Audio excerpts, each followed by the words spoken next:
Je dois utiliser Redis depuis à peu près 13 ans, sachant que j'ai fait ma généalogie avant l'ère de l'informatisation, ma généalogie personnelle avec plus de 2500 ancêtres et certainement 25 à 30 000 collatéraux parce que j'ai fait énormément de généalogie descendance et là, tous ne sont pas saisis, loin de là.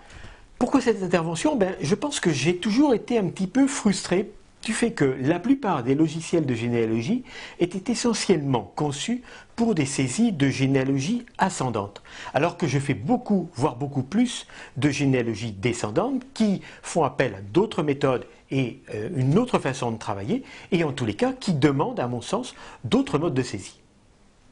Alors, la saisie de groupe que propose Redis 12 est une saisie qui se veut avant tout plus rapide et plus simple.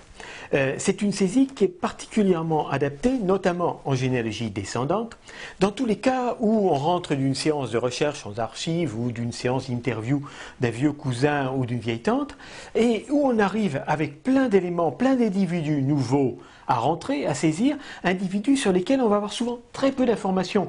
On va parfois ne pas avoir le prénom, même parfois ne pas avoir le sexe. Tel ménage a eu un enfant il y a 2 ans. Voilà. Il faut pouvoir le saisir et il faut pouvoir le saisir rapidement sans être freiné par le mode de saisie. Et deuxième avantage de ce mode de saisie de groupe, c'est qu'il va vous permettre de visualiser d'un seul coup, sur une seule page, sur un seul écran, tout un ensemble familial, tout un groupe familial. Alors, grâce à la saisie de groupe des Redis 12, vous allez pouvoir sur la même page saisir les 8, 10 ou 13 enfants d'un couple d'ancêtres et pour chacun de ces enfants, en restant sur la même ligne, vous allez pouvoir saisir son nom, son prénom, sa date et son lieu de naissance, sa date et son lieu de décès et le nom de son conjoint. Ce nouvel arbre de descendance est un arbre de descendance, comme son nom l'indique, c'est-à-dire qu'il va gérer des éléments qui ne pouvaient pas être vraiment pris en compte en généalogie ascendante, comme le fait d'avoir plusieurs enfants de lits différents. En lignée ascendante, le problème ne se posait pas. Là, on va gérer différents paramètres qui vont vraiment en faire un dessin d'arbre, une représentation particulière, vraiment spécifiquement dédiée à la descendance.